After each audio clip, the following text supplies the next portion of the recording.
Alors là, maintenant qu'on a vu, qu'on a pu développer sur l'origine du temps, comment le calendrier a pu évoluer, Au fur et à mesure, là, on va voir les différents calendriers qui existaient à l'époque du Second Temple, ok? Mais aussi les calendriers qui vont après. C'est-à-dire qu'en gros, ce sera presque en trois parties.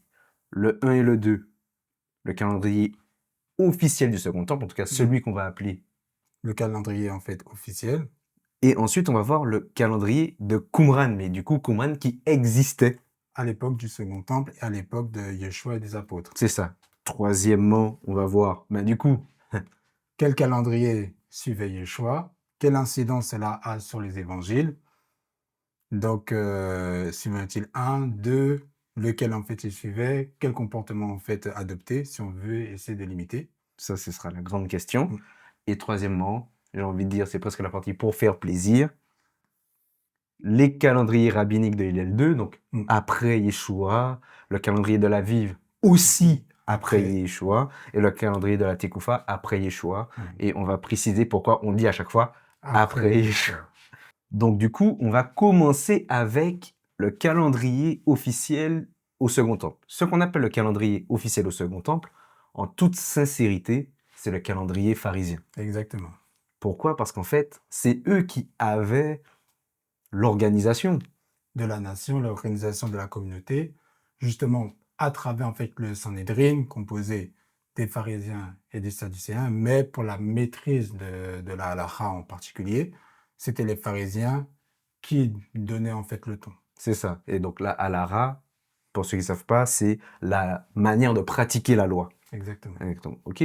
Donc on a pris différents passages dans ce qu'on appelle le Talmud, un recueil de la tradition juive, on en a déjà parlé dans d'autres vidéos, pour voir comment fonctionnait le Talmud. Alors, on a sélectionné 3 passages. Mhm. On a fait une slide pour ça.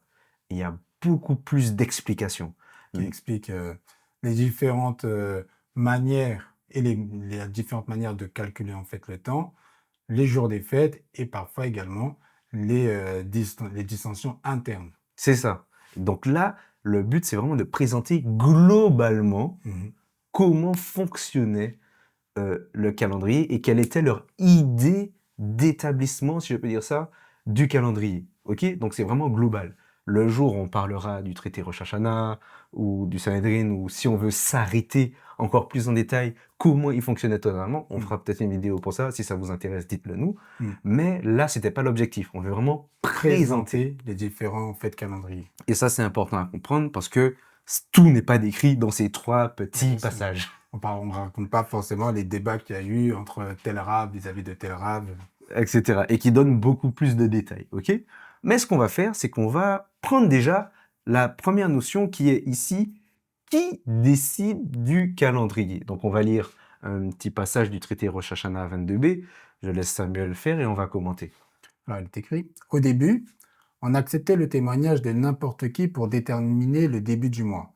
Et cela a continué jusqu'à ce que les Boéthusiens commencent à corrompre le processus. Les sages ont enseigné une baraïta qui décrit l'incident décisif. Comment les Boéthusiens se sont-ils livrés à cette corruption?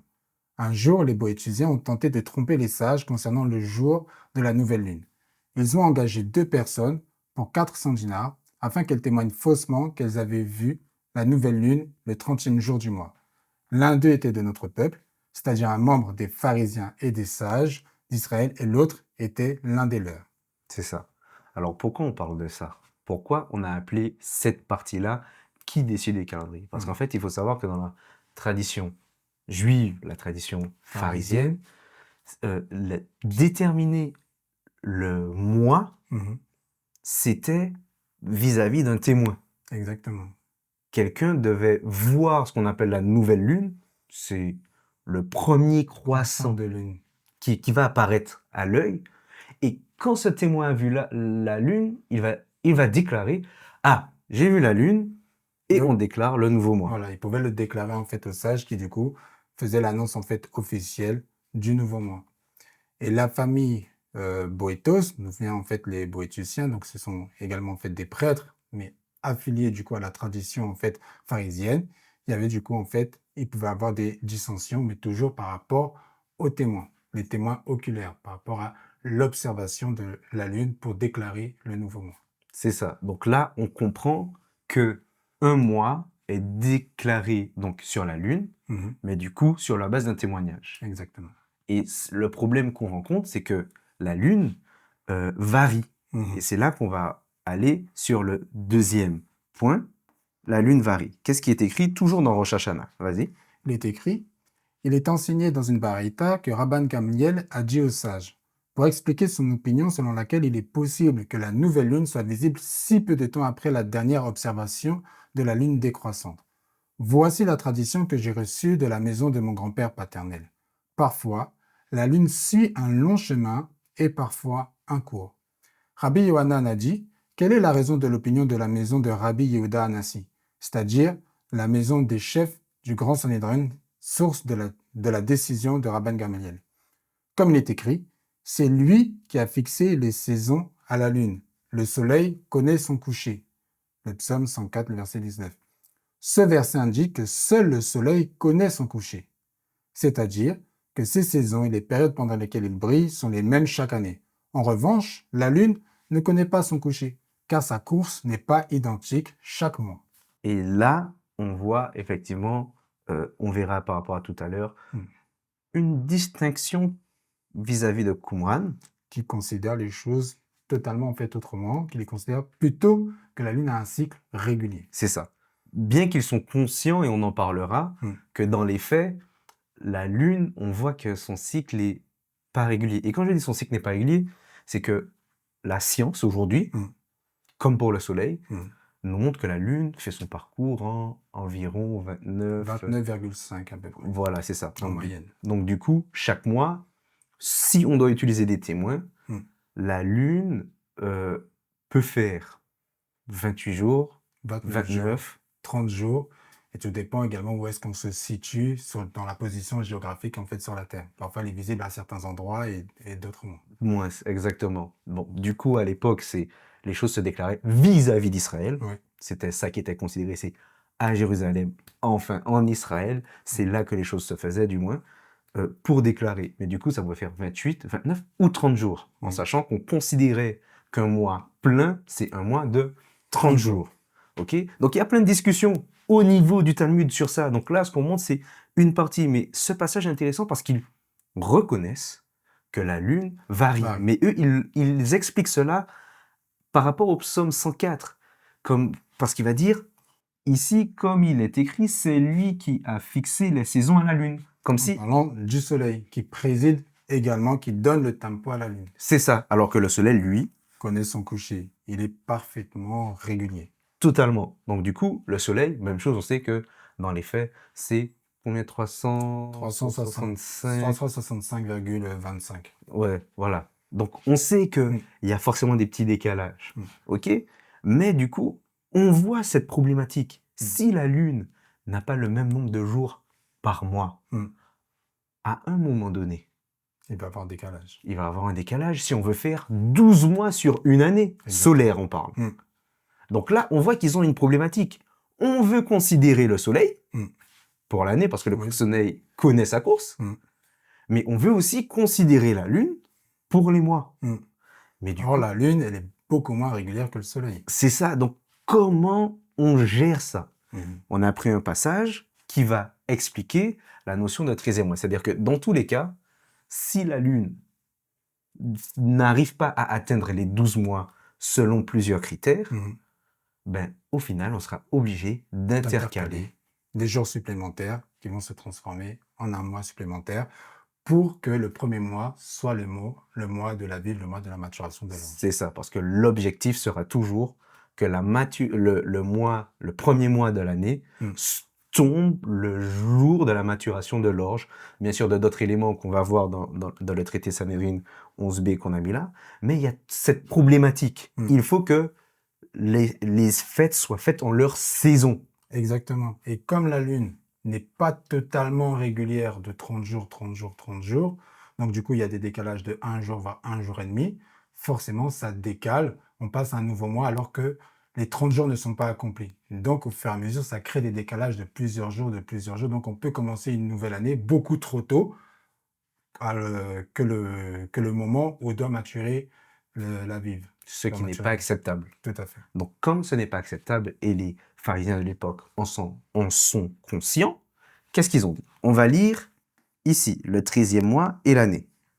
Il est écrit, les sages ont enseigné dans une baraïta, Tosefta 2.2, le tribunal peut intercaler l'année pour 3 raisons.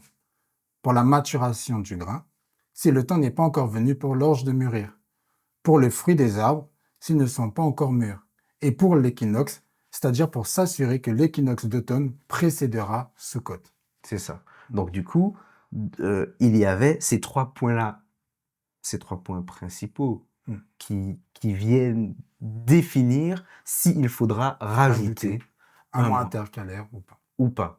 Mais on voit bien qu'ils ont toujours pour objectif la maturation du grain. Ce qu'on a vu Exactement. dans Deutéronome, ce qu'on a vu dans Exode. Exactement. L'orge. Bah, parce que là, les versions du Talmud que je vous ai mis, ce sont des versions aussi commentées pour que ce soit explicite.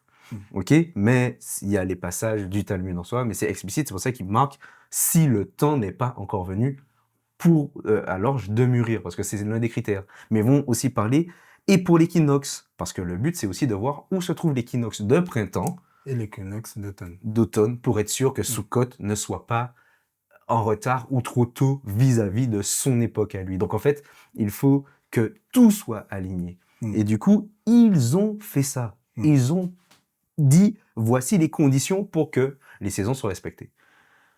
Est-ce que c'est bien? Est-ce que c'est pas bien? Ça, c'est notre question. Parce que la question est de se poser, est-ce qu'au temps des rois, ça se faisait?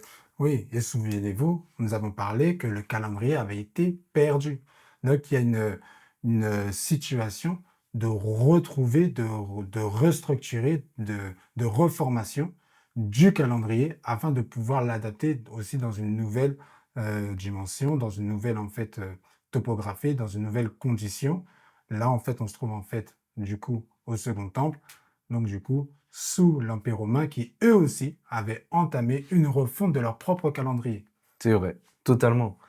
Et, et du coup, il faut comprendre dans cette vision-là des choses des pharisiens, c'est on est en train de rétablir. Mm. On est en train de dire, voici comment il faut qu'on fonctionne. Bien sûr. Après, il y a eu beaucoup de statuts qui ont été posés, etc. Mais on n'est pas entré dans tous les détails. Mais voici la vision du calendrier du Second Temple. Il se base sur le témoignage Oculaire de de... personnes qui doivent en fait du coup voir le premier croissant de lune pour déclarer le nouveau mois. Et c'est ce qu'on appelle Rosh Chodesh. Exactement. Et également, du coup, si il y a un décalage beaucoup trop important par rapport à la maturation en fait de l'orge ou par rapport en fait à l'équinoxe, du coup, la possibilité d'intercaler un 13e mois afin que l'année puisse commencer au bon moment, c'est-à-dire au moment de la vive, au moment où la maturation de l'orge commence pour que Pessah se passe au moment, au temps fixé. C'est ça. Du coup, en étant objectif et sans donner vraiment notre avis, vous comprendrez pourquoi, est-ce que c'est légitime ce qu'ils disent? Ben oui, parce qu'on a vu que Yaréar, lune, et Yérar, mois, Mm. c'est le même mot. Mm. On a vu que Rodesh, renouvelé, parce que la lune se renouvelle. Mm. Donc dans la perspective pharisienne, Rosh Chodesh, la nouvelle lune, c'est chaque mois. C'est chaque mois. Dans la perspective pharisienne, Rosh Chodesh, signification de chaque nouveau mois, il y a une nouvelle lune, donc chaque nouveau mois est un Rosh Chodesh. C'est ça. Et donc une fête, Rosh Chodesh, pardonnez-moi, à sanctifier. Ok? On précise dans la perspective pharisienne parce qu'on va voir dans la perspective essénienne comment ça se passe. Exactement. Ok? Donc, c'est juste de dire, pour ceux qui sont d'accord ou pas d'accord avec ça, c'est de juste comprendre l'intention et de se dire, c'est pas si illégitime leur manière de penser. Parce qu'ils veulent toujours respecter Mm. l'équinoxe. Oui, pour s'accorder, l'équinoxe de printemps, les durées de jour et les durées de nuit, en fait, sont parfaitement égales. Il y a un rééquilibrage du système solaire, du système de l'horloge, en fait, des astres, qui permet, en fait, de dire que la durée de temps de nuit et la durée de temps de jour est redevenue, en fait, à l'équilibre. Donc, ce qui est un alignement. C'est ça. Mais du coup, quand il y a un 13e mois, alors, ce qu'on peut se demander, c'est comment ça se passe dans le temple. Vu qu'il y avait 12 classes. De prêtres qui officiaient. Et là, on a 13 mois. Mm. Donc, peu importe, on va pas développer si ça se faisait pas, comment ça se faisait pas. Mais c'est de se dire, est-ce que c'est normal? Mm. Parce que sinon, peut-être que le livre des Chroniques, le livre des Rois aurait précisé, et dans le cas d'un 13e mois. Exactement. Mais ça Puisque n'a pas été ça n'a précisé. pas été précisé. On a bien vu qu'il y a 12 mois. Donc, comment joindre cette adaptation vis-à-vis de la tradition ancestrale? C'est ça. Donc, du coup, peu importe si c'est légitime ou pas, ce qu'on voit, c'est une légitimité de questionnement à se dire, mais c'est plausible leur mode de fonctionnement, c'est plausible de se dire qu'on ajoute un 13e mois pour rééquilibrer. Peut-être qu'il y avait une tradition interne, parce qu'il y avait beaucoup de choses chez les Juifs qui se transmettaient De bouche à bouche, de de bouche à bouche à oreille. bouche, de On l'a bouche à vu avec oreille. les fils d'Isaacar qui avaient l'intelligence des temps. C'est ça. Donc peut-être qu'il y avait une tradition entre eux pour s'il y avait un 13e mois. Je suis pas en train d'affirmer. Je suis en train de dire, on peut se donner une possibilité parce qu'ils ont raison, il y a un décalage. Donc comment on fait? Il y a une possibilité. Parce qu'ils veulent respecter autant la Lune Mm. que le Soleil. Parce que là, pour le coup, la pensée pharisienne, c'est l'homme fixe le temps. Ouais. L'homme dit j'ai vu. Mm. Si personne n'a vu, le Y a mois rien. n'est pas fini. Mm. Donc c'est l'homme qui fixe le temps et c'est pas l'homme qui est soumis au temps. Il est soumis aux astres, mais c'est quand même lui qui fixe. C'est lui qui fixe. Et cette distinction, cette approche est très importante puisque dans la tradition pharisienne, c'est l'homme qui dicte en fait la Torah sur la terre. Elle n'est pas dans les cieux. C'est l'homme en fait qui donne la manière de marcher en fait sur la terre. Là où dans d'autres traditions, l'approche est différente. C'est ça. Donc là, je pense qu'on a dit l'essentiel sur comment fonctionnait le calendrier du Second Temple pour comprendre comment il fonctionnait. Et ce calendrier était existant au temps de Yeshua. Tout à fait. Ok? Donc là, maintenant, avant de voir qu'est-ce que Yeshua faisait ou ne faisait pas, on va voir le calendrier de Qumran. Donc maintenant, on va voir le calendrier de Qumran. Pourquoi? Parce qu'on a vu que Qumran, et si vous n'avez pas encore vu notre vidéo, je vous encourage à aller voir notre vidéo sur Qumran, que nous avons pu faire. Ben en fait, Qumran, les découvertes de Qumran ont été un témoin fort pour comprendre la vie à l'époque des Yeshua. Donc du coup, il faut absolument qu'on puisse comprendre comment les Esséniens de l'époque fonctionnaient pour savoir si Yeshua considérait ou pas leur calendrier. Mais avant de savoir si Yeshua considérait ou pas, on va voir comment ce calendrier fonctionnait. Et on pourra faire la distinction vis-à-vis du calendrier pharisien. Donc du coup, on va commencer avec pourquoi le calendrier de Qumran, et Samuel va lire. Ok, est écrit dans un document de Damas. Donc c'est un des textes qui a été retrouvé en fait à Qumran qui explique comment en fait il vivait. Il est écrit et le détail exact des temps de l'aveuglement d'Israël à l'égard de toute ordonnance, voici qu'il est minutieusement enseigné dans le livre des divisions des temps selon leurs jubilés et leurs semaines d'année.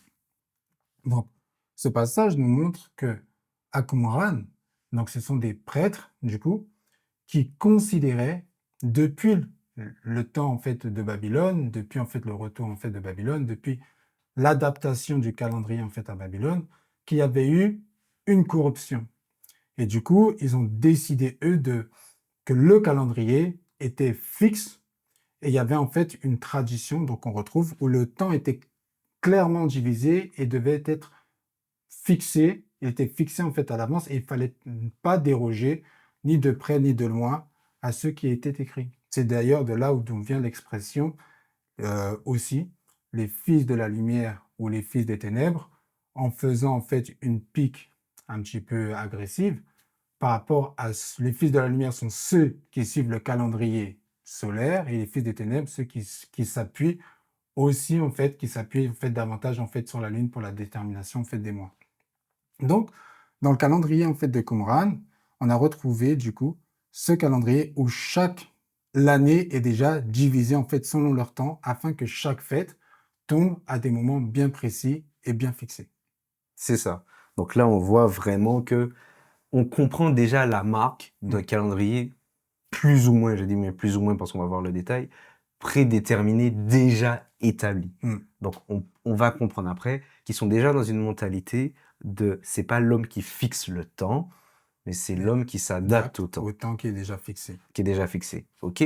Donc on va voir du coup, par rapport à la distinction avec pharisiens qui, effectivement, sont beaucoup marqués par la lune parce qu'ils Mm.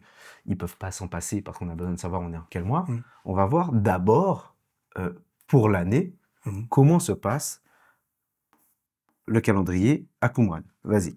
Alors, pour la communauté de Qumran, donc, il est écrit dans le livre des Jubilés, le Seigneur a mis le soleil au-dessus de la terre comme un grand signal pour les jours, les Shabbats, les mois, les fêtes, les années, les semaines d'année, les jubilés et toutes les saisons des années. Donc ce passage nous indique que pour du coup la communauté de Qumran, c'est le soleil qui détermine toute chose, qui détermine du coup les Shabbats, les mois, les fêtes, les années. Donc nous sommes sur un calendrier solaire. Un calendrier solaire, donc du coup 12 mois de 30 jours. Donc ils font 360 jours. On verra en fait que pourquoi ça arrive en fait à 364. Mais celui qui donne le temps et le là, c'est le soleil. Aussi bien pour les Shabbats, aussi bien pour les mois, aussi bien pour les fêtes et les années.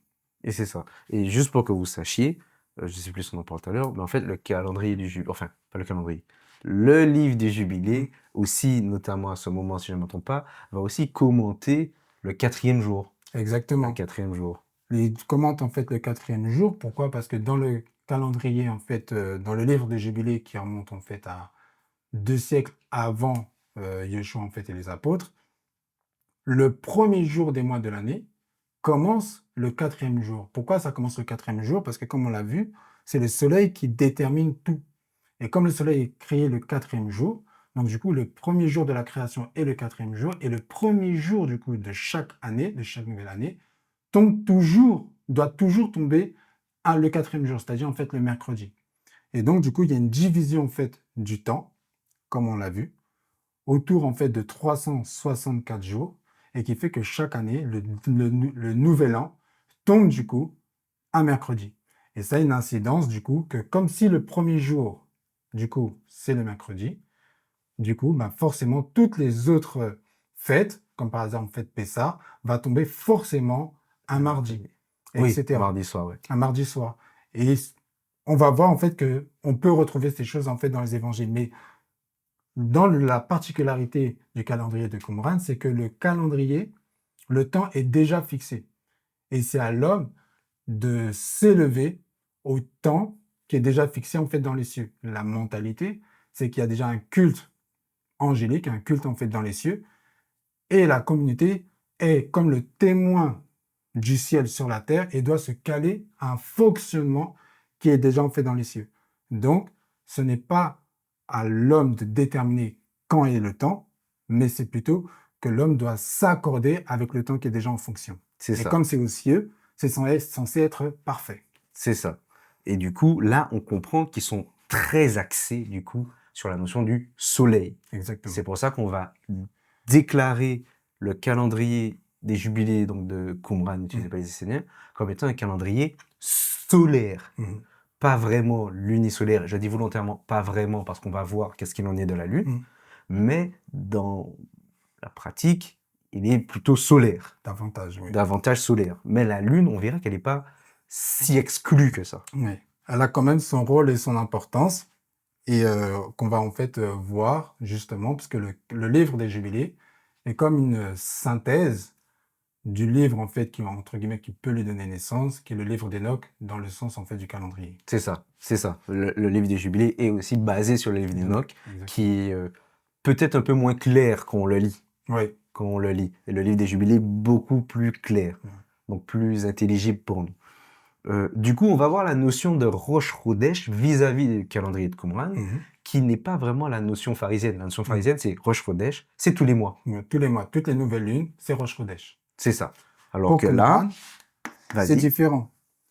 Il est dit en fait dans les deux jubilés, le début du premier mois, le début du 4e mois, le début du 7e mois et le début du 10e mois sont des jours à commémorer. Ce sont aussi les jours des saisons dans les 4 divisions de l'année. Ils sont inscrits et institués comme une attestation éternelle. Donc, dans le livre de Jubilé, ce qu'on appelle en fait Rosh Chodesh, c'est la tête du mois, c'est le premier jour en fait du mois qui va, comment dire, comme gouverner une saison entière, qui sera en fait composée en fait de 3 mois. Donc du coup, Rosh Chodesh, la tête du mois, dans le livre de Jubilé, le jour en fait du premier mois, du quatrième mois est marqué par un événement en fait important qui doit être commémoré. Et en fait, c'est ça qu'on appelle la nouvelle lune. Donc ce n'est pas tous les mois qui sont appelés Rosh Chodesh, mais des jours bien précis et qui sont les jours qui commencent les débuts de chaque saison. C'est ça. Donc c'est plutôt Rosh Chodesh, on en trouve plutôt 4 dans l'année Exactement. par rapport aux saisons. C'est Exactement. ce qu'ils vont appeler les nouvelles lunes, Exactement. vis-à-vis de la pensée pharisienne qui est plutôt chaque Chaque mois. mois. Ok, donc du coup, c'est chaque mois-là, ça peut être soit 12 mois dans l'année, soit 13 mois dans l'année. Exactement. Et ce qui permet en fait de comprendre, de mieux comprendre la nuance de pourquoi, lorsqu'on parle de nouvelle lune dans la Torah, bah, on utilise davantage le terme de Chodesh. Ça permet en fait de comprendre pourquoi Qumran justement l'interprète comme ça, puisque c'est pas le mot par rapport à la lune qui est utilisé. C'est ça. Et Rodesh, comme on est dans le sens de renouvellement, Mm. est-ce que c'est pas une lune qui va renouveler la saison? Exactement. Ça, et c'est plutôt comme ça que c'est perçu. Mm. Alors que les pharisiens, c'est renouveler tous les Tous mois. les mois. Et là, c'est renouveler la saison. Ce qui a du sens aussi. Tout à fait. Ce qui est intelligible également. C'est Les ça. deux sont entendables. Donc c'est pour ça que on comprend que vis-à-vis d'un paradigme ou vis-à-vis d'une manière de réfléchir ou d'aborder le texte, Mm. ils ont cette vision-là. Plus ils avaient beaucoup, bien sûr, de traditions qui faisaient qu'ils pouvaient aussi arriver à là. Mais en tout cas, on présente globalement. Voici. Si vous avez des questions, vous n'hésitez pas dans les commentaires. Mm. Donc là, toujours sur le calendrier de Qumran, on va plutôt s'axer sur la notion, d'accord, là un peu du soleil, mais aussi sur la notion en fait de la lune. Qu'en est-il? Parce qu'en fait, on a parlé du Rosh Chodesh qui est bien sûr attribué au mois, mais qui est une nouvelle lune, on va dire, de renouvellement de saison. Mhm. Et là, on va voir, ben, du coup, ok, mais les autres mois, Mhm. on a compris que c'est le soleil pour l'année, on a compris qu'il y a un renouvellement de saison, Mm. mais les autres mois, est-ce qu'on se cale vraiment sur la Lune ou pas? Parce qu'en fait, dans tout ce qu'on a dit, on a l'impression que la Lune est négligée. Qu'elle est inexistante. C'est ça. Donc, mais il faut aussi se dire, bon, comment déjà ils calculent les mois dans le livre des Jubilés? Avant de voir ce qui est écrit ici, pas, là on a pris du livre d'Enoch, Mm. vous allez comprendre pourquoi, il faut qu'on sache comment l'année s'articule autour des mois Mm. vis-à-vis du livre des Jubilés. On va commencer déjà avec le premier texte et on va commenter. Alors lisons ensemble, dans le livre de Jubilé, précise qu'une année des 364 jours. Et toi, commande aux enfants d'Israël qu'ils observent les années conformément à ce décompte de 364 jours. Et cela constituera une année complète.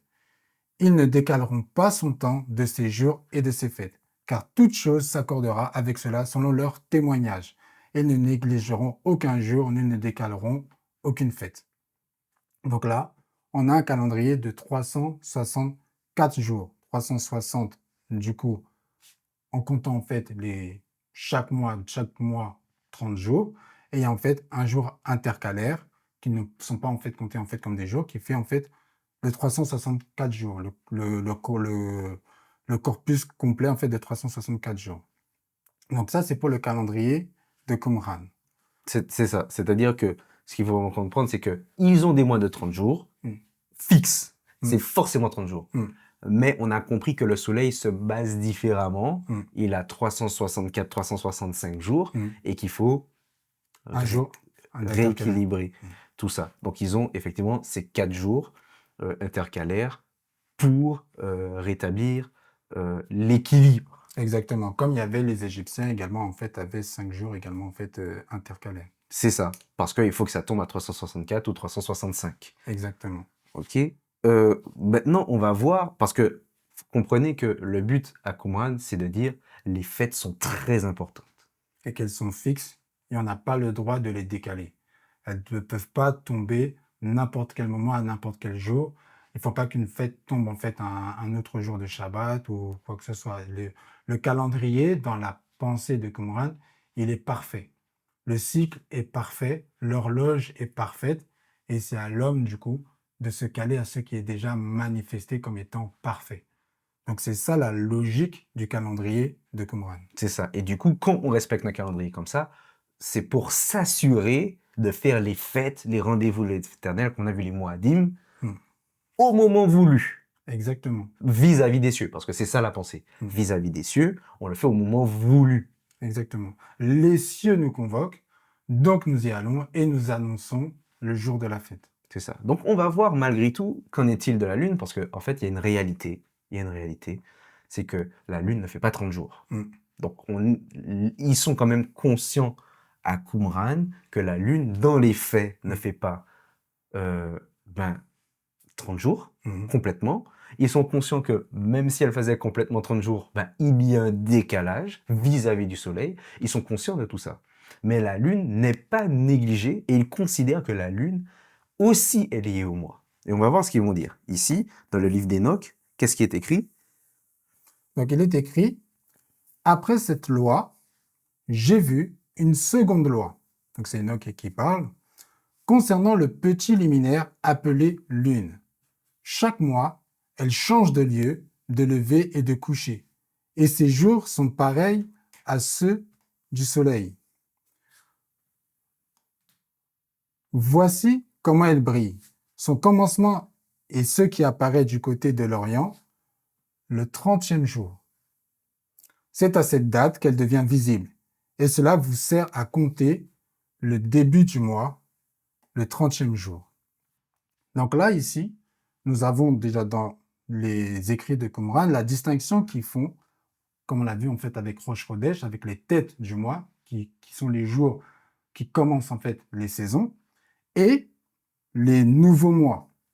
C'est-à-dire que chaque début de mois compte 30 jours et est fixé également par la Lune qui a une course pareille à celui du Soleil. Donc, pour Qumran, la Lune a un cycle parfait, du coup, de 30 jours, pareil en fait à celui du Soleil. Et du coup, lorsque la Lune commence en fait à apparaître, le premier croissant de Lune, d'accord? Donc, c'est le début du mois, mais qui n'est pas une nouvelle Lune, qui n'est pas Rosh Chodesh. Rosh Chodesh qui est différent dans le calendrier en fait de Qumran. Mais on voit donc que l'observation de la Lune, des différentes phases de la Lune, parce qu'on n'a pas mis tous les écrits, mais qui parlent que la Lune a une partie, en fait, son éclat, c'est un reflet de l'éclat en fait du Soleil pour éclairer la Terre, donc le plus petit luminaire par rapport au plus grand qui est le Soleil, est considéré, ces différentes phases d'éclat sont considérées pour permettre de se situer également à quel moment nous sommes dans le mois, sachant que pour Qumran, la Lune a un compte de 30 jours. C'est ça. Et en fait, c'est si vous parce qu'effectivement, on n'a pas mis tout le texte, on a mis quelques parties, parce que le but est de comprendre l'idée. Quand on lit le livre d'Enoch, il décrit bien le cycle de la Lune, etc. Donc on comprend qu'à Qumran, bien sûr que la Lune guide le mois. Rien à voir avec Rosh Chodesh qui est autre chose. C'est le renouvellement des saisons, la Lune de renouvellement des saisons. Mais là, on comprend que la Lune, c'est ce qui détermine le mois. Donc il n'y a pas de négligence vis-à-vis de celle-ci. Par contre, dans le livre d'Enoch, on voit que la Lune a une course parfaite, c'est-à-dire qu'elle ne dévie pas. Elle est calquée au Soleil, c'est-à-dire elle ne va faire que ces 30 jours, ni plus, ni moins. Mais ils sont conscients que la réalité n'est pas. Elle diffère. Et du coup, dans le livre d'Enoch, il va également parler de cette différence, c'est-à-dire qu'il y a une exposition de ce qui est parfait et il y a une réalité de ce qui est observé qui n'est pas forcément dans cette perfection-là. Et donc, du fait qu'il n'y a pas en fait cette perfection-là, à Qumran, comme dans la tradition pharisienne, il y a également en fait des discussions par rapport en fait à ce décalage. C'est ça, et c'est vraiment ce qu'il faut comprendre.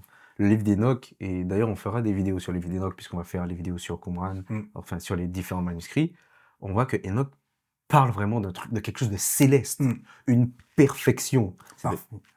Il n'y a pas de problème là-haut. Tout est carré. C'est pas des virgules, c'est pas des...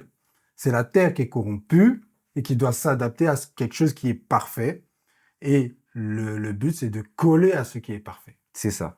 Du coup, donc, comme Samuel a dit, oui, la réalité étant autre, il y a des discussions en interne aussi sur comment effectivement bien gérer les choses, comme les pharisiens avaient aussi des discussions pour comment bien gérer les choses. Mais en tout cas, on vous a présenté ici les deux calendriers. qui était en vigueur à l'époque du Second Temple, à l'époque de Yeshua et des apôtres, qui vont nous permettre de mieux comprendre pourquoi il y a ce récit qui nous montre le moment où Yeshua mange en fait ce repas.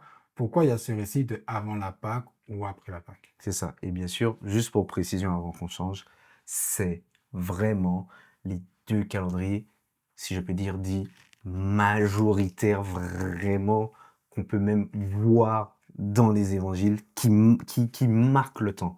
Exactement. Qui sont attestés également par les recherches des historiens. C'est vraiment ces calendriers-là qui étaient en vigueur, qui étaient popularisés en fait parmi le peuple, parce que la communauté de Qumran n'était pas complètement reclue, elle était mêlée en fait également en fait au peuple. Et les pharisiens étaient très largement en fait répandus en fait en Israël jusqu'en fait en diaspora. C'est ça.